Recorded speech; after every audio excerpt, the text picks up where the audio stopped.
right, friends, we're going to go ahead and jump right in. So today is all about the story you tell. First off, I'm just going to introduce myself. My name is Heather Flake, and I'm here today on behalf of Life Coach University, which is an amazing nonprofit organization. And the mission of LCU is to get life coaching to as many people as possible for free. So what we ask is we work on a pay it forward platform. So you can go to lifecoachuniversity.com at any given time, and you're going to find a running list of coaches that are offering different webinars and classes on all kinds of different topics. And it's amazing. So I would invite you to check that out, and anything that intrigues you or interests you, or you're like, oh my gosh, I have a problem with this, you can click to sign up, totally free. And then we just ask as you participate in these classes that you pay it forward in the world in whatever way that you see fit. And I just want to offer that one of the best ways to do that, and one of the easiest ways to pay it forward, is to tell someone else that LCU exists, right? You could just send them the link and be like, hey, this is a great resource. There's a lot of cool classes here about blah, blah, blah. Wanted to invite you to check it out, right? Because there's just so many amazing coaches and a lot of really good information and tools to help us manage our brains here. So just want you guys to be able to know about that and take full advantage of it. But let's dive in. Today, I'm going to be talking to you guys all about the story you tell. And I want to just hear from you. So for those of you that weren't here right at the beginning, if you have a question or you want to comment and participate, there's a little button on the bottom of your screen that has two little like conversation bubbles, and it's called Q&A. You can put any comments in there. I don't hang out as much in the chat box. I'm going to mostly just be, I'm going to be in the Q&A box. Okay. So if you have questions or comments, throw them in there and I'll totally get to them. But I want to hear from you. What is a story that you kind of just constantly have on repeat? And here's the tea. Maybe you don't tell other people this story, but do you know what I'm saying? It's just kind of a story that that's always circling in your brain, or you're always rehashing, or you're always operating and living from this story. So I'm just curious and I mean, you don't have to write your whole story out, but kind of what's the theme of your story? I remember, long story short, there is this frosting that Betty Crocker makes called Rainbow Chip. And y'all, as soon as this is over, if you've never tried Rainbow Chip, get yourself to the nearest grocery store and buy it. It's literally so good. It is not the same as Funfetti. I could get on a whole soapbox, but I'll spare you. Anyways, I loved this frosting. And then they got rid of Rainbow Chip for a while, and I was devastated. And then Rainbow Chip came back, and I used to tell people this story about how I realized that Rainbow Chip was back in the world. And honestly, like, I would tell this story because I really was passionate about it, but I also love to tell the story because people thought it was hilarious. Like, I would get a raise out of people. And so I told this story because I loved the feedback that I got from people, because it made me think that people thought I was funny. And I enjoyed that. I also have a lot of other stories that are just painful, right? I'm going to share one of the stories with you, but it's like, I've spent a lot of time over my lifetime, over my married life, telling this story of like, my husband he just doesn't even care about me. And I literally do everything. If I was to die, everything would go to pot in this family.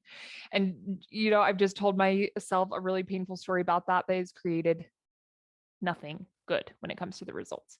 So let's see, I'm going to pop in the Q&A.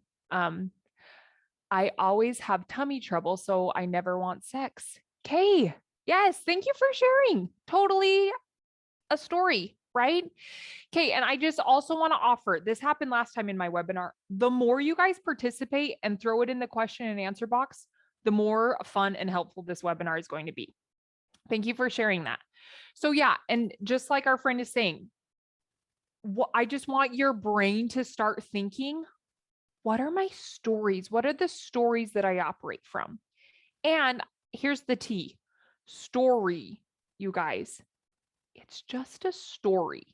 And I want to offer something. Even if your story is true, right? You're like, no, like, these are the facts. These things literally happen. This is true. That doesn't mean you have to believe your story, and it doesn't mean you have to keep rehashing it and telling it over and over and over again, right? So ultimately, what we're going to do today is I'm going to teach you how to get your story out, how to kind of go through it with compassion and curiosity and figure out the why, like why are we so attached to this story? What is it creating for us? And then ultimately, how can we own it and edit it and rewrite it or delete it? We're going to go through all of that. My story that goes on loop in my head is my partner puts his friends first.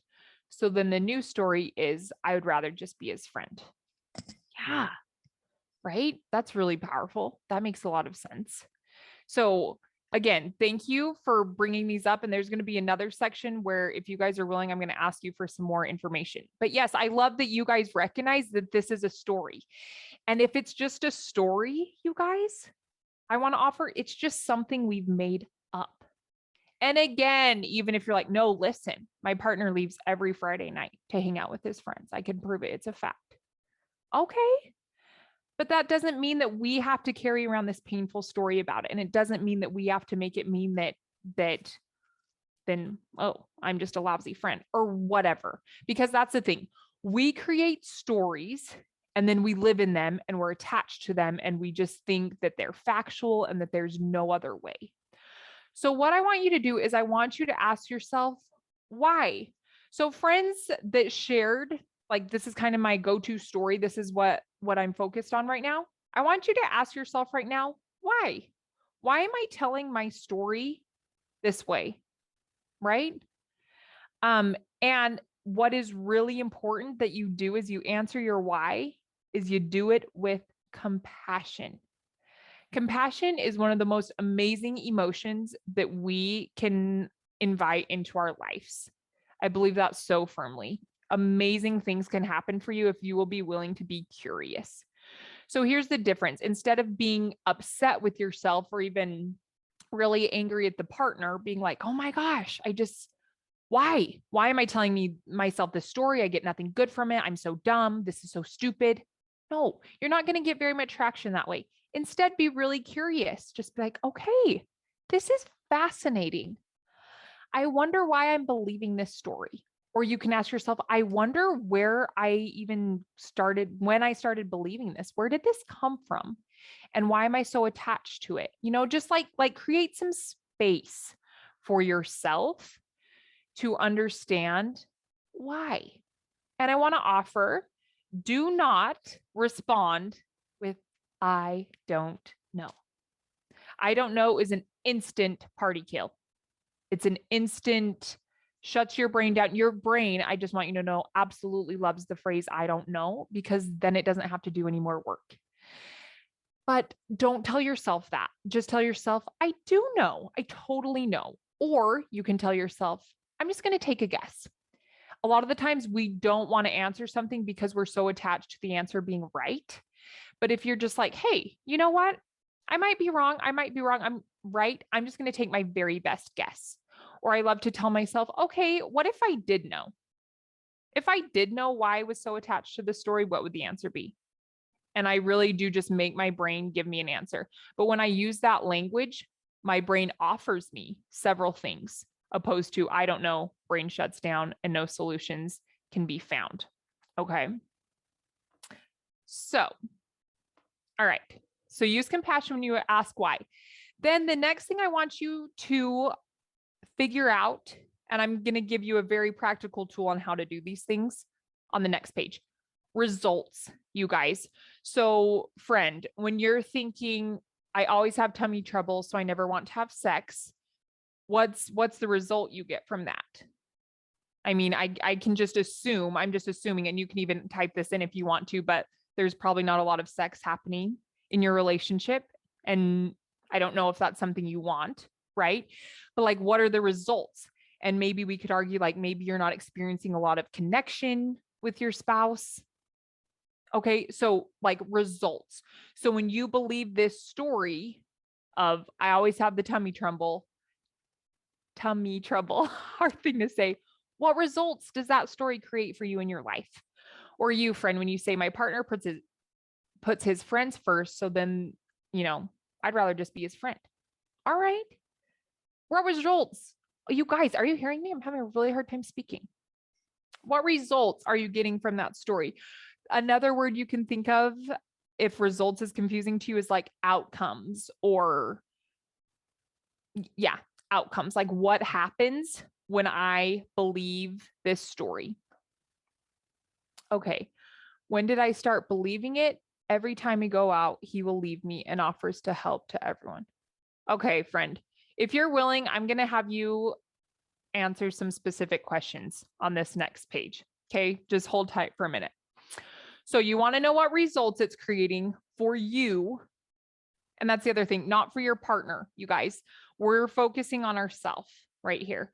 So whoever the painful story is about, or whatever the painful story is about, let's just focus on what it creates for us, because we are the only person that we can control. Okay. And then lastly, we want to be able to own our story instead of blaming other people. Well, the reason I can't have a good relationship is because my partner chooses his friends over me. Do you see how that leaves us completely powerless, and it leaves us with zero options? Instead, we just want to own the story, and we want to own, well, how am I showing up? How am I contributing to this? What is it that I'm doing that's allowing this thing to happen? Right? Like, we just want to own it, because when you're the owner, guess what you can do? You can edit, you can delete, you can swap things out, you can rewrite. You have so much power as an owner, as an author, opposed to just a bystander or someone that is forced to be somewhere. Does that make sense? Okay, so what we're going to do, I'm going to flip this page and I'm going to introduce you to the model. So if you're new to me, you might have experienced this with different coaches, but I use a model. This model was created by Brooke Castillo from the Life Coach School, but it's just a really simple equation to help us take a snapshot of a scenario, and it helps us figure out what is being created for us when we think thoughts. So the C stands for circumstance. A circumstance, you guys, is something that's totally factual. It's neutral. It means it's not a good thing. It's not a bad thing. It's just a thing that exists. A circumstance is something that could be proven in a court of law. It is something that everyone would have to agree on. So examples, circumstances are words people have said to you, things that have happened in the past, the number when you stand on the scale, the temperature outside, those kind of things, right? Those are circumstances. We all have circumstances in our life, and then we think thoughts about said circumstances. When we think thoughts, it creates a feeling in our body. Now, we feel emotion based on the circumstances, the things that are happening to us or around us in our life. Not true. Amazing news. Anytime you feel something, it's because of what you are thinking about a circumstance. Okay. So you think a thought, it creates a feeling. When you feel a certain way, you take action or you don't take action. So the things that you do or don't do in your life is all tied to how you're feeling. And then your actions create results or outcomes for you. So when you do or don't do certain things, results come, right? So I'm just going to give you an example, and then we're going to plug in your examples. All right. So here's a circumstance from a story that I had created. So Devin's my husband. He would be upstairs reading a book, and I would be downstairs cleaning a toilet, scrubbing a toilet, let's say. Okay. So that's factual. I could prove that. That's something that's happened. Okay. But then here's my thought about this situation. My thought is, he doesn't care about me and I have to do everything. Okay. These are just, we could argue those are two thoughts, right? But I extracted those from this really big story of like, oh my gosh, I have to do everything. What's even the point of being married if I'm going to do everything by myself? He doesn't even care about me. He doesn't care about our family, blah, blah, blah, blah, blah. Very big, painful story. But here's the thing. When I would think this, it would make me feel so angry. So then guess what I did? When I was angry, I would just create that story and it'd get really, really big and I'd be living in it. And it was just very negative and destructive. And then I would find myself just kind of slamming around. Like I'd stomp loudly or I'd quickly close the door. I'd rush in and rush out this way. And what's hilarious is I never said one word to the husband that's sitting upstairs. I don't say anything to him. In fact, I actually just totally avoid him. I ignore him. So then what do I create? What result do I get from this, you guys? I don't actually care about him. And then I choose to work by myself. I choose that. So ultimately, we could just argue that that creates a lot of disconnection between me and my spouse, which is totally the opposite of what I want. I want connection. I want friendship. I want romance. I want love, right? But I'm creating the complete opposite.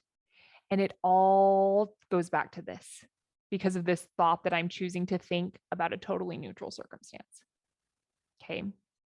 So this model is really helpful because here's the thing. A lot of the times we can't actually change our circumstances. Sometimes we can, right?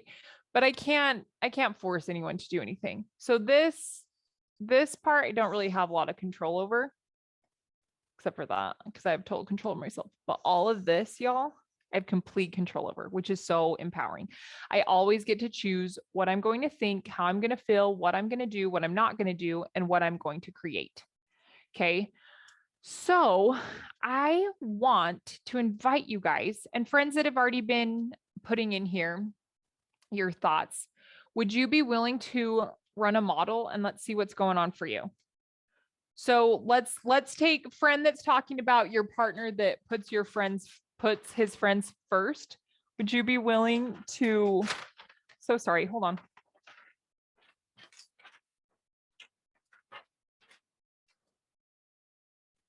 Okay. Would you be willing to do this model to work through this with me? You can actually, if you want to come on screen and be coached, amazing. You can raise your hand and I can bring you on. If you would prefer to just do it in the chat box, that's totally cool too. Let's see. Okay, Saturday night we went out. Okay, all right. Tell me, we're gonna get crazy specific here. I feel like the more specific and clean we can get here, the better. So tell me where you went. This is the date. So tell me what you did Saturday night. Like, where did you go? Because Saturday night we went out. It's like, what does that even mean? Right? So let's get really specific. Okay. So I'm going to here we go. Hubby, or we're just going to say spouses go to friend's house. Okay, tell me, friend, what was your thought about this when you went to the friend's house? Okay, his friend was building a fire. My partner wants to help build the fire. Okay. And we're just going to leave it right here. Just simple. That's perfect. But tell me what was one, just pick one thought you had about going to your spouse's friend's house to help build a fire.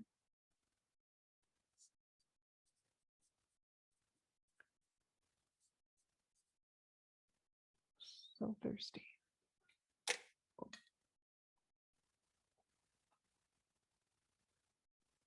Beautiful. Okay. He will build the fire and forget about me. Okay. When you thought that, and even now, when you think this, he will build the fire and forget about me, give me an emotion. How did it make you feel?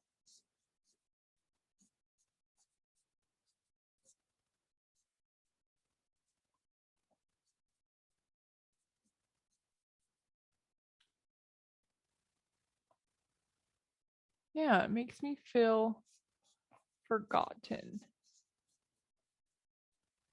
Okay, so when you feel forgotten, what did you do? And I want you to think back to Saturday night. You're feeling forgotten. So tell me, how do you show up? What action did you take when you were feeling forgotten? And I want you to give me as much as you can, just like, let's start at the things that you did do when you were feeling forgotten.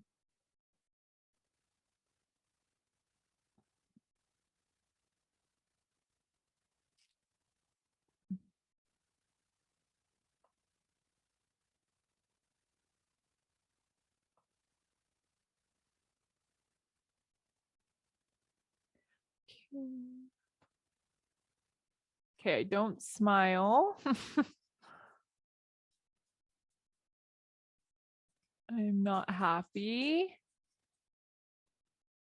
Not happy or pleasant. And I want to ask you, friend, what did that look like? Like, you're not happy, you're not pleasant. So, like, were you on your phone? Were you scrubbing your friend's floor? Like, what were you doing when you weren't happy or pleasant? Or maybe it looked like you just sitting there pouting, or, like, what were your thoughts doing? Let's get really specific. Took my time to get ready, so we were late. Okay, so you intentionally lingered to be late. Okay. And you argued with spouse. Okay.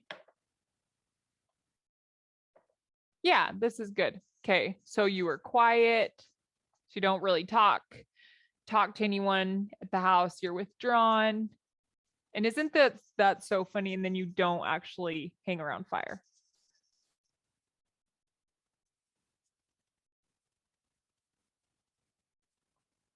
Okay, so friend, what I want you to see, and I want you to kind of ask yourself, so what is the result of this? So when you don't smile, you're not happy or pleasant. So really, you're just quiet, you're withdrawn. You intentionally linger at your house so that you will be late for this event.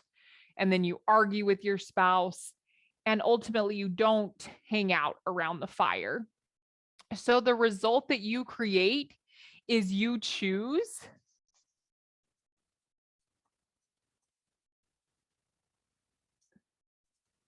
to not be on the date. Does that make sense? So here's the thing. I'm going to run through this with you really quick. All right. So this is a circumstance. Your spouse saying, and I don't know the exact thing. Did he invite you? Was he like, hey, do you want to go to Bob's house on Saturday night? We're going to build a fire. Right? This is a circumstance. Okay. And I want you to notice that you did decide to go. You didn't have to go. Okay. But this part is totally neutral. Spouse going to the friend's house and actually, like, you agreed to go, whether you wanted to or, well, I'm going to argue you did want to go because you went. You didn't have to go. Okay. So you and spouse go to the friend's house to build a fire. That's neutral. It's a fact. It's not positive. It's not negative. It just is. But then your thought about this circumstance is he's going to build the fire and forget all about me. When you think that, that's why you feel forgotten. And friend, can you tell me, what does it feel like for you to be forgotten? Like, how does forgotten feel in your body? Like, when you were feeling forgotten, can you describe to me what that feels like? And yeah, she says, I totally agree. I didn't even want to be there. So we're going to come back to that, but I want you to see that you totally have that option. If I don't speak to that again, please remind me. But right now I want you, let's stick right here for a minute and tell me, how does it feel to you in your body when you're feeling forgotten? So for example, it's like maybe your head starts to hurt, maybe your heart beats fast, maybe you feel like you want to cry, maybe your chest feels tight. Like those are the kind of things that I'm looking for. Scroll down here. Yeah, I just want to cry. That's why I was quiet and not talking to anyone. Yeah, so we could say maybe it's kind of just like deep sadness, right? Okay, so then when you feel forgotten, exactly. You're like, you know what? Like, I'm not going to smile. Really, you're just trying to hold back tears the whole time. right? So of course you're withdrawn. Of course you're not very pleasant. Of course you linger because, hey, you didn't want to go in the first place, right? You argue, and then you intentionally remove yourself from the activity. Like you withdraw, right? And that's exactly what you create here is you create forgotten. Do you see what I mean here? Like we think that we feel forgotten because our husband was like, "Hey, we're going to spouse's house to build a fire." But that's not true. The reason you felt forgotten is because of this painful story. He's going to build the fire and forget all about me. And then ultimately, when you believed this story and you were living in it, you made sure that became a reality for yourself. You don't even engage in the activity and like you just completely remove yourself from it, proving that, see, my spouse forgot all about me. Really, you made a choice not to be a part of that activity because you were thinking he's going to forget all about me. Does this make sense? So tell me, why were you believing this story? Why? And here's the thing. I know a lot of the times it does not feel intentional. You're like, no, I was not thinking this on purpose. Like this is legit just how it happened. Totally get that. I can relate to this so much. But when you think that he'll build the fire and forget about me, like I'm just curious. Why did you choose to believe that story? Why is that the thought that your brain went to? Mm-hmm. While you're answering that, I'll just speak to this too. She says, then I have so many other stories that I'm fighting off. Like, why did I marry someone who leaves me all the time? And then this story leads to another. Or we could argue that it's just this big story that is just growing and growing and growing over time, right?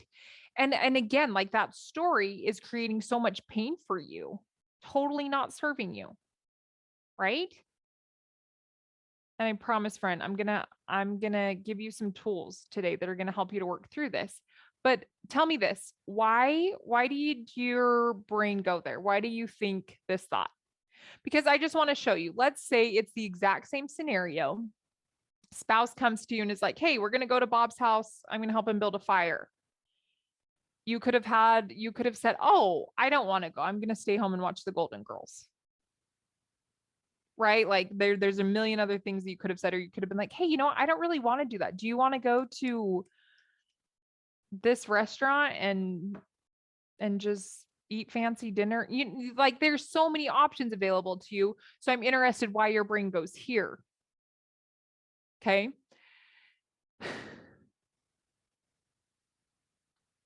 Let me see if you and even this just might be really this will be really helpful. And this is part of the exercise to kind of unpack this. Like, why do I think this? Because it's just kind of fascinating. Like this is neutral. Like it's no drama, but we make it really dramatic and our brains love doing that. Why does my brain go there? Okay, she says, sorry, I'm assuming I don't know that you're a she.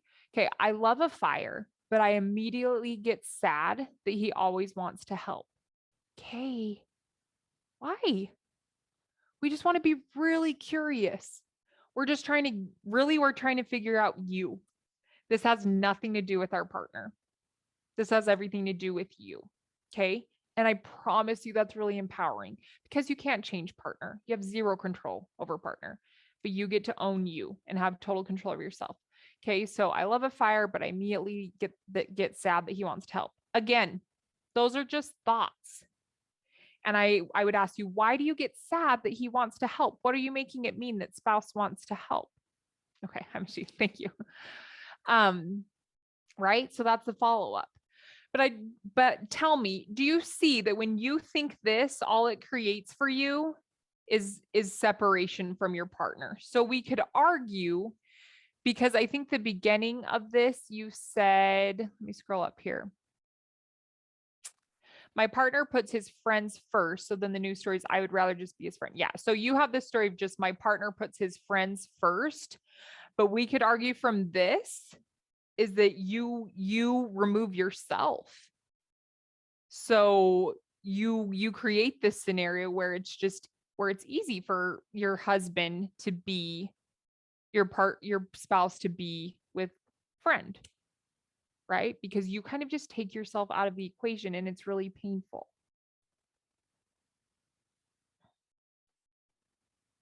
Okay, so she says, why do I get sad? Because I want to hang out with my partner at the fire. When he helps others, then I'm left alone.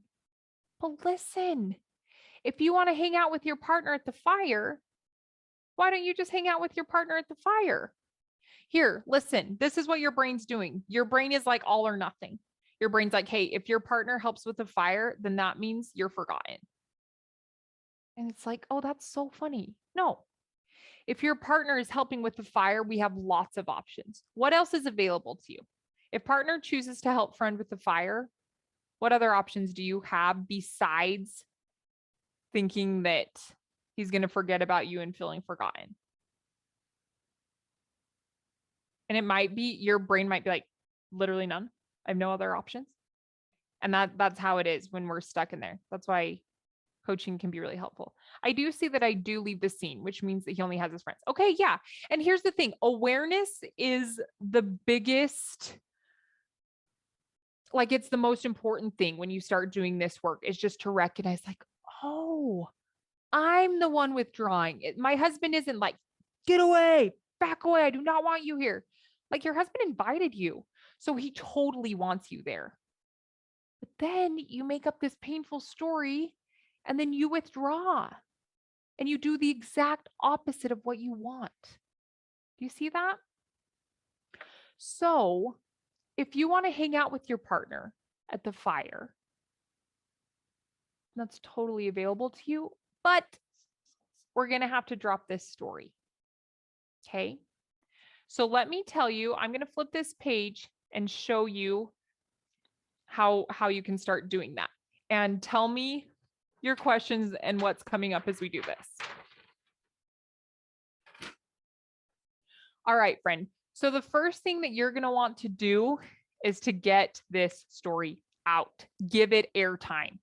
And this can sound contradictory because we fear getting the story out because it's driven by shame.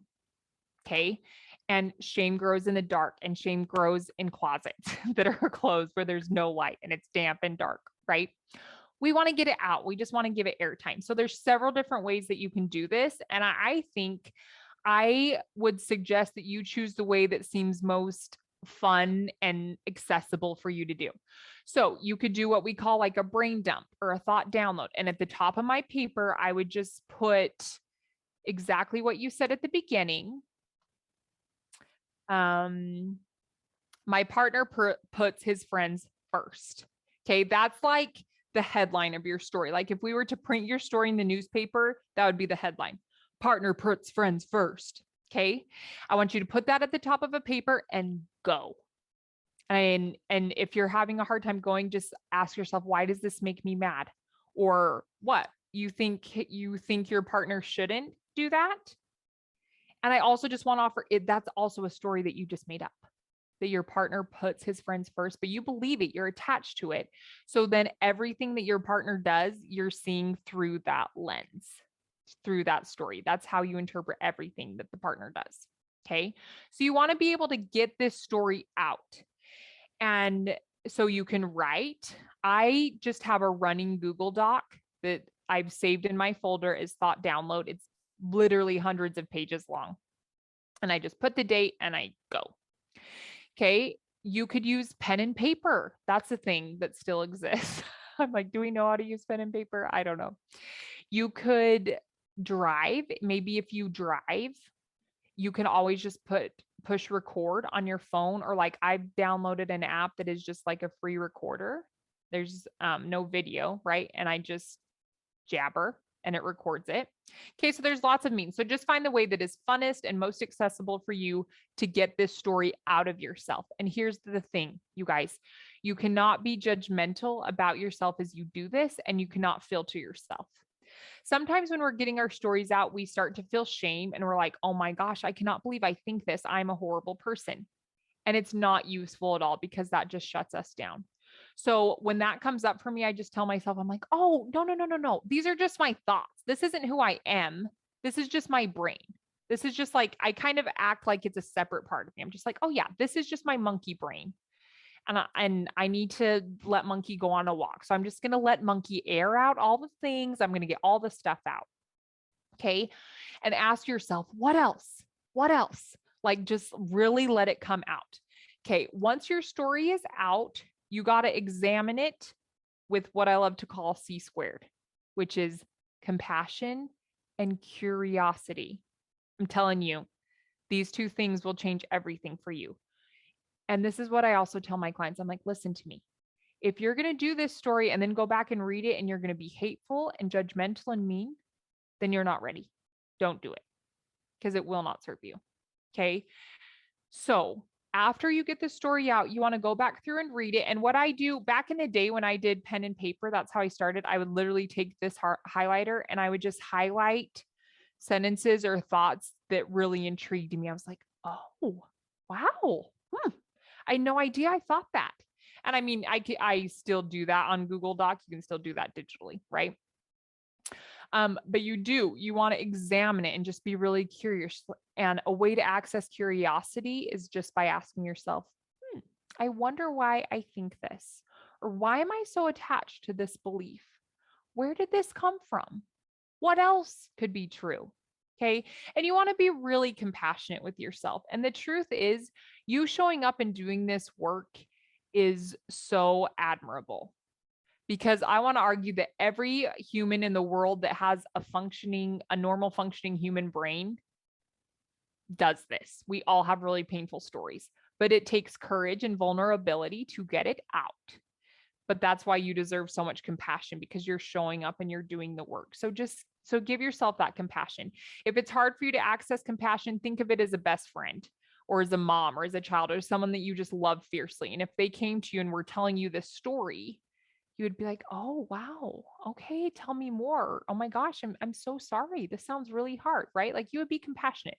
Give that gift to yourself. It's going to allow you to get it out, and you're going to get so much more awareness.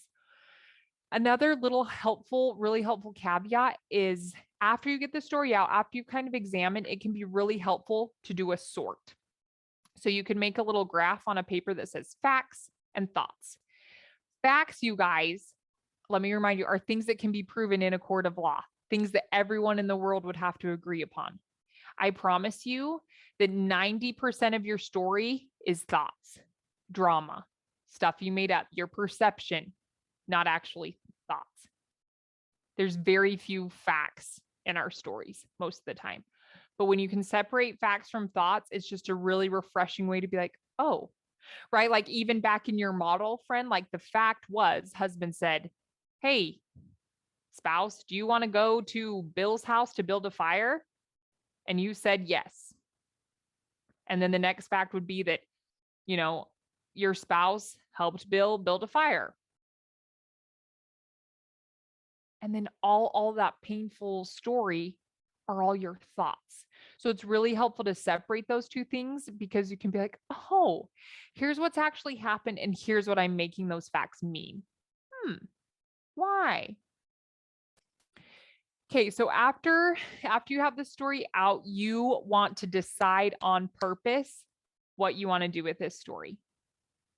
Okay, so friend, we can even ask about this. How is it serving you? How is the story serving you? What are the results that it's creating? It's pushing you away from your spouse. It's creating disconnection, and it's making you wonder, like, why did I even get married in the first place? Right? So now you have this beautiful opportunity to just decide very intentionally, very much on purpose. Okay, here it is. It's all out on the table. Now what? I like to think about this like cleaning a garage or cleaning a closet. Okay. And the most effective way to clean it is to take everything out, right? You take everything out of the closet, you sort it, you go through, and then when it goes time to put things back into the garage, you have to decide. Am I keeping this thing? Am I throwing it away? Am I keeping this? Am I selling this? What am I doing? Right? You have to make some choices. Same girl, same. You have to decide, what's the story I'm going to believe moving forward? Or what do I want to change? And that's when this comes in. Okay, I'm going to rewrite this story. And I also want to offer, did you know you can just delete the story altogether? You can just be done with this really painful story of your husband putting his friends first, if you want to.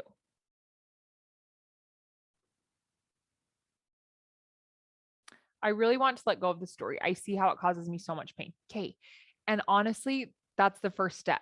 I know this sounds weird, but sometimes we don't even realize it because we think it's factual. You think it's a fact that your husband puts his friends above you, but it's just a thought and it's just a painful story that you've made up. So I promise you, the way to really let go of this is step one, to allow it airtime, to get it out, examine it, decide. And then I want you to rethink it. And what you're going to have to do is you're going to have to create new thoughts.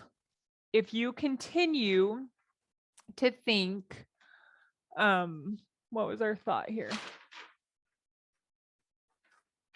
If you continue to think that he's going to forget about you, then you are going to continue to separate yourself from husband. Right? If you do things the way you've always done them, you're going to get the same results you've always gotten. If you think the same thoughts, you will get the same results. But then it's really exciting. If you decide to think something new, you get to create something new. Okay? And here's the thing. Step 5 is so important. You just have to practice. This is like learning how to ride a bike. This is like baking chocolate chip cookies. The first few times you try it, you're going to not be good at it. It's going to be clunky. It's going to feel awkward. It's going to feel hard. And you're just going to want to revert back to your old self, to your old story, because it's comfortable and it's familiar. Even though it hurts you, it's just what you know. It's just what you've done. You can think about it as like driving on a road, right? You've driven the exact same way home your whole entire life. And then all of a sudden that road gets shut down because they're doing road construction and a new path presents itself. And you are going to forget. You're going to get in the car to go home from work and you're going to automatically go the old way. It's muscle memory. And you're going to have to be really intentional about like, oh, remember, we don't drive on that road anymore. It's shut down. We go this way home. It's going to feel awkward. It's going to feel uncomfortable. You're not going to like it at first. But the more that you practice driving on the new road, guess what? The easier it's going to become, the more comfortable it's going to feel, the better at it you're going to get. You're going to start to know the curves and the bumps and where it goes and how long it takes. Practice, practice, practice. Whatever you practice, you get better at. You've just practiced thinking that your husband puts his other friends first. So you've gotten really good at believing it. And you have all of this evidence to support your story because that is the lens through which you see him. Everything your husband does, you see it through the lens of, well, he puts his friends first.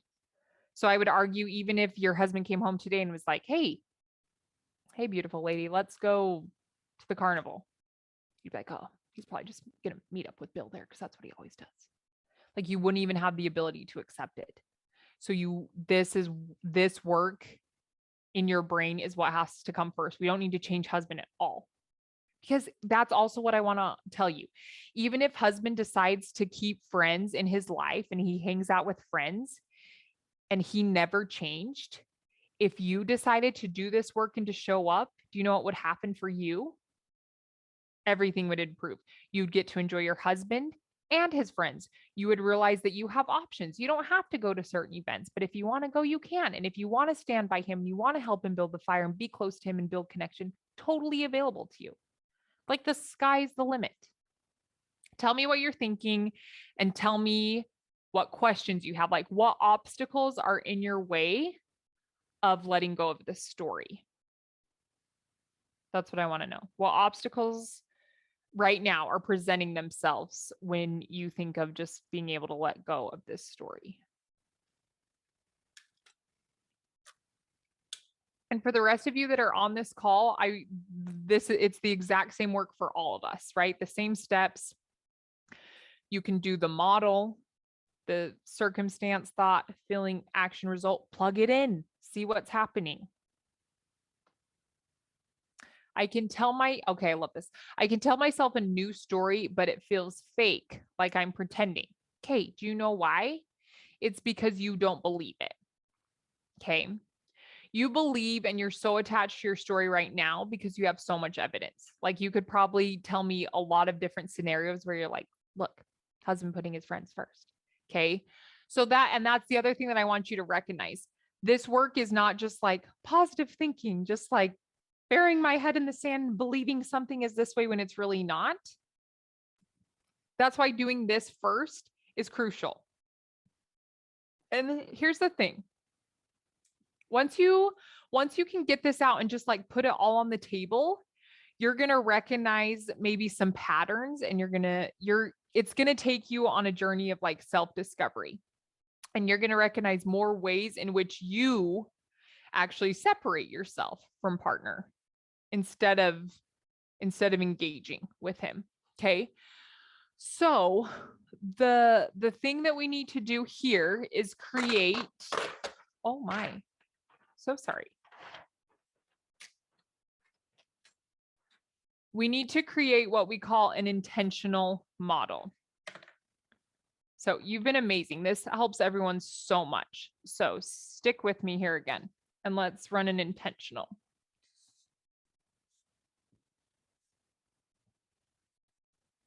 So what you want to do, friend, is you want to find a thought that you actually can believe.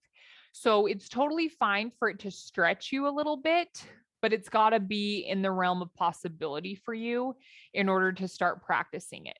Okay. So let's say that the circumstance is the exact same. I don't even like myself when I think that he forgets about me. It feels pathetic. Yeah. And it's so disempowering. And I want to argue it's not even actually what's happening, right? Like this really is just your perception about all of this. So let's say that the circumstance is totally the same. We're at friends. I'm just going to do very short words here so I don't take up all this time writing. We're at friend's house and husband is building a fire. And instead of thinking he's going to totally forget about me, what else could we choose to think? And listen to me. We do not want to jump. We want to call this ladder. We do not want to jump from my husband always forgets about me to my husband's obsessed with me and really inclusive. Your brain is not going to believe that. So if we're right here, can you see this? I'm going to close this for a second. If we are right here, okay, on the bottom of the ladder, and this is the thought of my husband forgets about me, and ultimately we want to believe that we're our husband's favorite person and he includes us in meaningful activities. In order to get there, we're just going to have to climb the ladder. We're just going to have to take some baby steps. It's not a big deal. Don't freak out. So what's this? What's this thought? What's one rung above what you think and believe right now? Right? So it can stretch you a little bit, like physically it can be like a little bit of a stretch, but it's doable for you to put your foot and your hand on the next rung. What might that look like? Do you know? A new thought that I can believe is that there's usually some good food there. Okay. And here's the thing. You need to test these out. When you think there's usually some good food there, how does that make you feel? How does it make you show up? And what results? Because that's what I want you to realize, friend. These thoughts are totally going to create the result of your evening. So a lot of the times it's really helpful when we do this work to start right here. So let's do that. Let's start at the result. Tell me, so it's the same situation, right? It's your spouse hanging out with friends, but you have decided to come as well. What's the result that you want to create from going out with him? Whoa.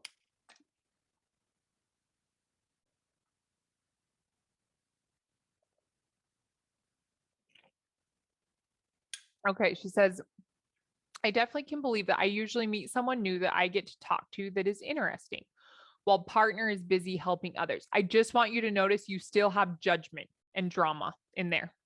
The second half, while partner is busy helping others, because you think it's a bad thing that he's busy helping others because you make that mean he forgets you and you're forgotten. So I would argue that's probably not very helpful for you. That's kind of like toxic. And that's what's so fascinating is because it sounds kind of pretty. It sounds like a nice thought. So if you want to drop the second part and you just have to test these, it's like trying on clothes. Sometimes we see clothes that we think are so cute and we put them on and we're like, ooh, weird fit, right? Same thing. You want to try these thoughts on. So when I think, I usually meet someone new that I get to talk to that's interesting. How does it make you feel? When you feel that emotion, what do you do? And what is it going to create? Okay. Results. I have a good night out. Okay. I'm going to get annoying. What does that mean? We want to be really specific. How are you going to know if you had a good night out? Answer me that. Because a lot of the times we still are putting that on other people. Like if spouse talks to me and he engages with me and he's sweet with me, then I'll allow myself to have a good night.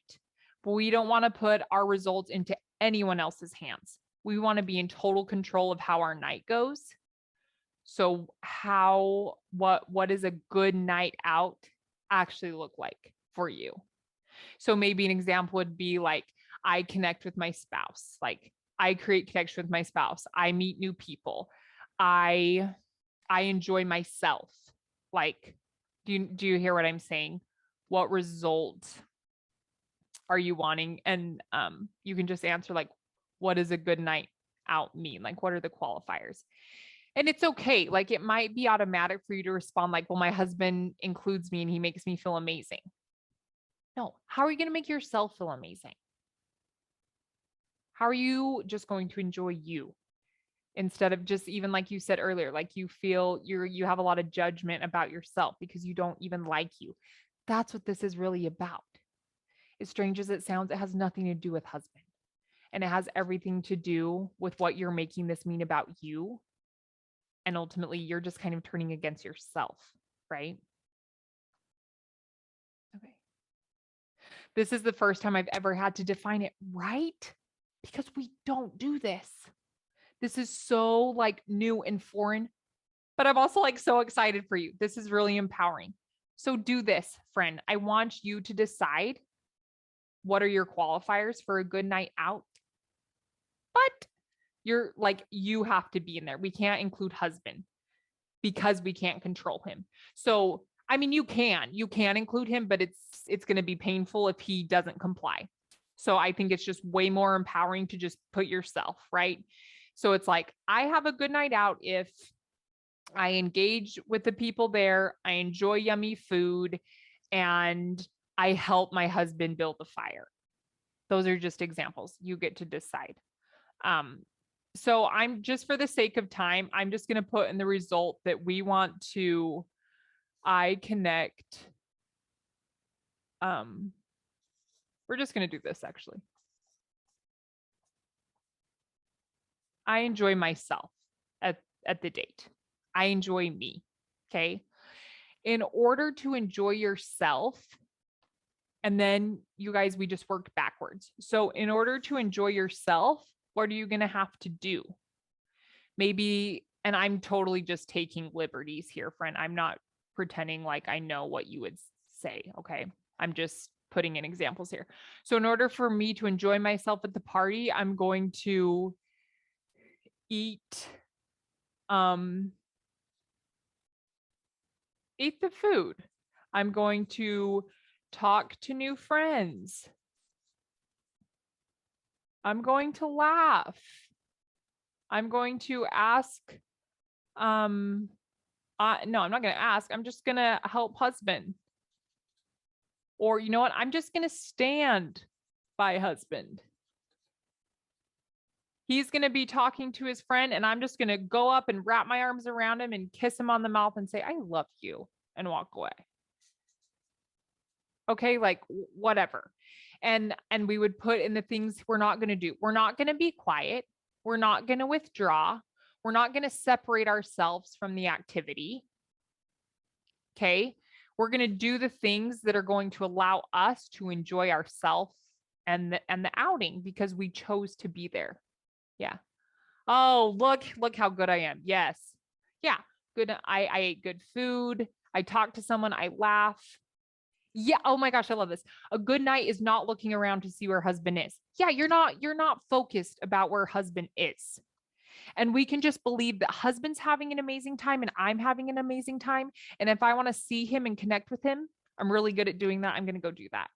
Right? Like you're actually focused on self and not in a selfish weird way. Like you're just focused on making this evening totally rock for yourself because you decided to come.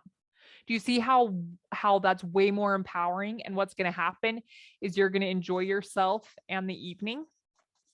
Okay. Then in order to do these things, in order to eat the good food and laugh and talk to new friends, what emotion are you going to have to feel? Right? So maybe you're going to need to feel empowered. I'm just going to list several here. Maybe you're going to need to feel excited. Maybe you're going to need to feel just a desire, like you want to be at the party. Maybe you're going to have to feel important, right? If you feel important, then you're going to go and you're going to talk and you're going to laugh. Maybe you need to feel engaged. Okay. Maybe you're going to need to feel committed. If I feel committed, then I'm going to do the things that are going to totally ensure that I have an amazing, I'm sorry, this is insane. Anyways, I'm going to ensure that I do the things to make sure I enjoy myself and I enjoy this evening. And in order to feel one of these emotions, I'm going to have to think a thought that's going to do this. So in order to feel maybe excited, maybe the thought is, I can't wait to go out tonight. Or maybe the thought is, I bring the fun. Or maybe the thought is, I feel connected to my spouse, even when we're apart. Or maybe the thought is, my husband loves me and his friends. Like you want to be clear and test this out. Okay. So you've got to find a thought that allows you to feel a feeling that allows you to take the action you want to create the result that you want. But I love this model, you guys, because it's insurance. Like it takes away chance and fate. We don't need chance. We don't need fate. We are human beings that have this amazing thing called agency, where we literally can just create the things that we want, no matter how other people are showing up in our lives. I think that is so amazingly powerful and impactful. Okay. So start here. Good night out. And just like you said, put in those, your definition of good night out, work backwards.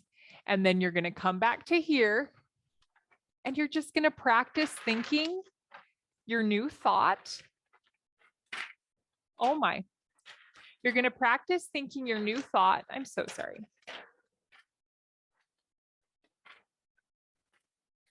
Practice thinking your new thought that will allow you to have this new story. And here's what's going to happen. Your brain's going to go back to the old story. Hey, remember, he always forgets you and you have a really sucky time. You're just like, oh, no, brain. The truth is, I take care of myself. I love me and I deserve to have an amazing night out. And I feel really connected to my spouse. Okay. Our friend, is that sitting? Okay. I never thought of going up to husband and giving him a kiss while he is helping others, right? Because we're too busy having a pity party. And that's not to come at you. We all do the exact same thing. When you're so focused on needing other people to do certain things so you can feel better, your hands are tied. Your options all of a sudden go down the drain. You can't see anything. So this is what's so fun about this work is you can start to brainstorm and all of these opportunities and ideas are going to come up to you. And then what's so fun is you just get to try. It's like science experiments. You just try and you see how it works for you and what it creates. Oh man, I wish I had this coaching on Saturday morning. I can see how if I did this, we would not have argued. And maybe I would not have been so slow to get ready that made us late. Yeah, but here's the thing, friend. You didn't have it on Saturday morning. You weren't supposed to have it on Saturday morning. Nothing has gone wrong here. And I want you to think about this. You've just spent 1 hour here today, and all of a sudden you have all these new possibilities and ideas. And I want you to keep going. And I want you to be really careful that you don't beat yourself up. Oh, I should have known this. I shouldn't have done this. You know what? There's this amazing thing about being a human being where we can just say, hey, I'm sorry. I messed up. You know, the truth is, husband, like, I just love you so much. And sometimes I just create this really painful story that makes me think that you don't care, that you forget about me. And I'm sorry that I was late. You know, like you can just say sorry, and then you can just try something new. And guess what? You're going to mess up again, and it's not a big deal. What makes all of this painful is when you make it mean bad things about yourself. Okay, my beautiful friends, it is time for us to go. But I just want to thank each and every one of you so much for being here. Anonymous friend that shared your story with us and allowed us to go through these models and do this work together. I thank you from the bottom of my heart. It makes such a big difference. And I promise you that if you will go and do this work, it's going to empower you so much. Also, if you have further questions or you want to do more work on this, send me an email. I'm at heather@heatherflakecoaching.com, or you can go to my website. I'm Heather Flake Coaching on Instagram. There's so many ways to contact me. I'm taking one-on-one clients right now. I do a 6-month marriage coaching program. I actually am a marriage coach. So if you're looking for more help, hit me up. I would love to help you. I have lots of resources and ways to help you. So thank you guys so much for being here. It was honestly such a pleasure. Thank you. I'm glad it was helpful. Thank you so much for sharing. Right back at you. All right. Well, I hope the rest of you have a beautiful Monday, and thank you for being here. Go check out Life Coach University, see what other stuff is coming up. I will also be back this month on December 20th. It'll be an evening session, but I hope to see you here again next time. Thank you so much for joining us. Take care. Bye.